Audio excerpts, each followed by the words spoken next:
দুদিন ধরে social media সহ বিভিন্ন মাধ্যমে খবর ছড়িয়ে পড়ে ৯০ দশকের জনপ্রিয় চিত্রনায়ক মাসুম পারভেজ রুবেল মারা গেছেন।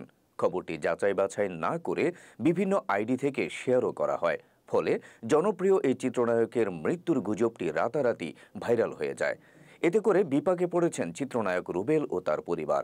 দেশ ও দেশের বাইরে থেকে ভক্ত ও আত্মীয় স্বজনরা ফোন করে তার মৃত্যুর খবর জানতে চাইছেন। এতে অস্বস্তিতে পড়েছেন চিত্রনায়ক রুবেল ও তার পরিবার। অবশেষে এ ব্যাপারে গণমাধ্যমের সঙ্গে কথা বলেছেন চিত্রনায়ক রুবেল।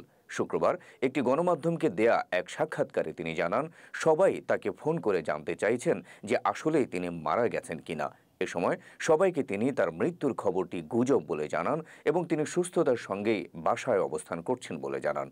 রুবেল বলেন, বৃহস্পতিবার ব্যান্ড তারকা শাফিন আহমেদের মৃত্যুর খবর সংবাদ মাধ্যমে প্রকাশ হওয়ার পরেই তার মৃত্যু হয়েছে বলে গুজব ছড়ানো হয়, যা অনেকেই শেয়ার করেছেন। এসব শেয়ার করার আগে তাদের যাচাই করার দরকার ছিল বলেও মন্তব্য করেন এই মার্শাল আর্ট হিরো।